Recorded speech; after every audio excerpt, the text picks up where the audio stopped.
Today, my wife and I are visiting Colonial Williamsburg, an amazing living history museum in Virginia that tells the early part of America's enduring story.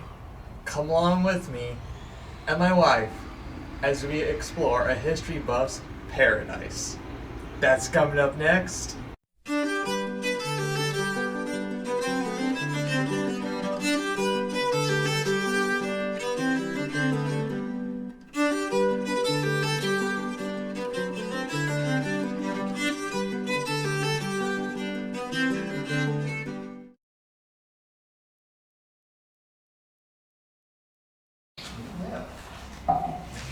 So Christianity is kind of winner place, so to speak, within Native American culture.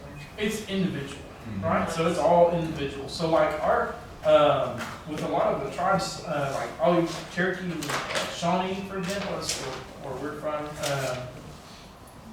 There's a common concept that you're free to do what you want as an individual, right? So like we don't have a set like religion. So like my folks, we have no organized religion. We have no priests or leaders. We have no religious texts or standards. And so becoming Christian or becoming Muslim or Hindu or Buddhist or whatever have you means nothing here nor there, because you're not leaving our community. You're simply just So there are a lot of folks that do adopt different religious beliefs that are coming from across the world, and vice versa, right? So there are folks who are leaving their own or abandoning their faiths and things like that to kind of live and practice more within like the way that we do things. But that's on an individual basis. As far as like wholesale, there's really not much to say about that, because I know like Shawnee folks kind of maintain our own sort of traditional beliefs and how that we do things all the way today, right?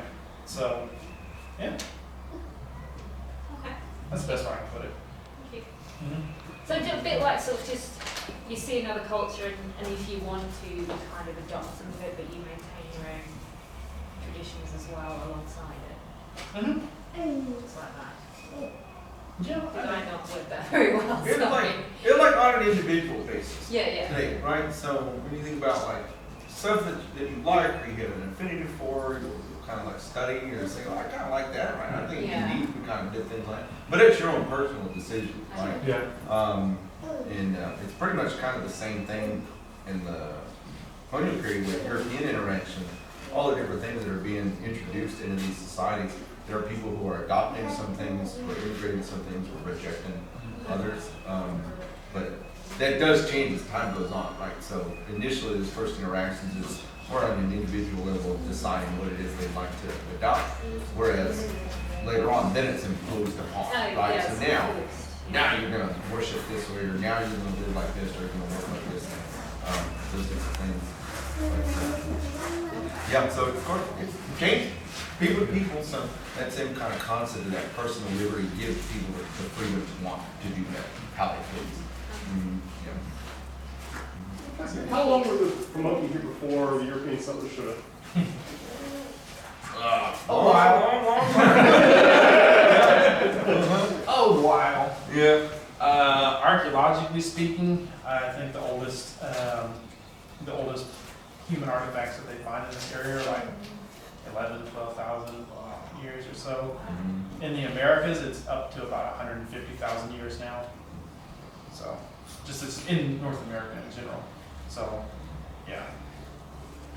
So as far as we know, it's a decent estimate to say for as long as we know there have always been people on the American continent, right?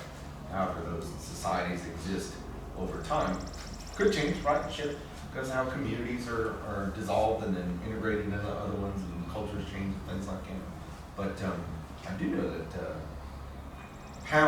as the Powhatan chieftain has been like in the process of building that empire as English folks are arriving, or Spanish explorers are kind of coming up and down the coast. But his goal was to unite all these smaller tribes under his control. And Had smallpox already sort of taken a lot of the people before Williamsburg was settled? Oh, yeah. So like with the introduction of Spanish trade to North America, within about 100 years, one generation, right? About 94% of North America is gone. Wow. So like hundreds of millions of people are dead. So that's why like Spanish records, there's such a discrepancy between places that the Spanish see and describe and the English looking at the same places, because you have a pretty minuscule comparison there. So for instance, when right before Europeans arrived, right? So quinoa from South America makes its way up to Canada, obsidian from California and from New Mexico finds its way here to Virginia, copper from the Great Lakes is down amongst the Aztec, parrots from South America are in the Southwest and Ohio, corn, I'm not even going to mention crops, and so like North and South America is just as connected as Europe and Asia, right? But the big difference is that we're free of viral illnesses.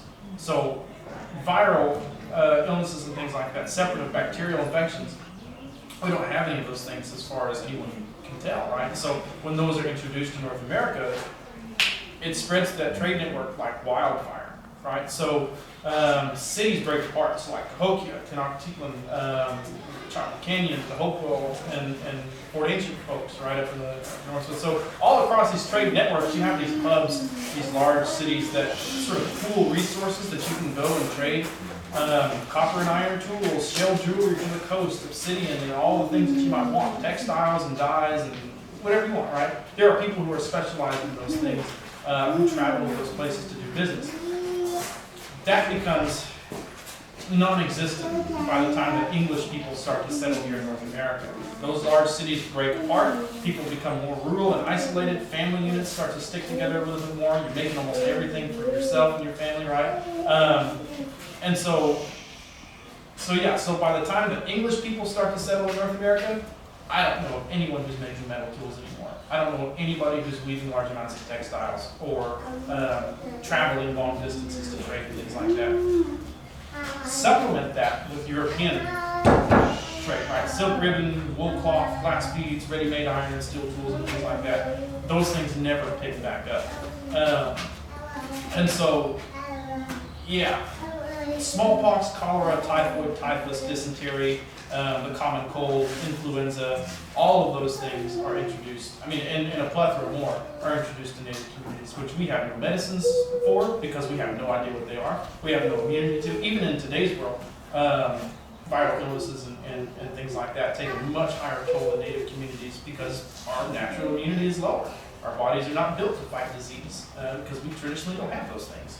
So I think like even with like COVID numbers now, CDC, like per 100,000 people, Native folk are like double ahead of anyone else as far as how many people per 100,000 die. So simply because, like I said, new diseases wreak havoc. So, Well, that's a wrap for this Colonial Williamsburg video. I hope you really enjoyed it, getting to see another part of this amazing living history museum. If you like this sort of stuff, check out my other videos. Check out colonialwilliamsburg.org to plan your own visit here because it's so much cooler in real life than it is on film. Till next time, this is History Buff, TN Photobug signing out, and I'm having a blast with the past.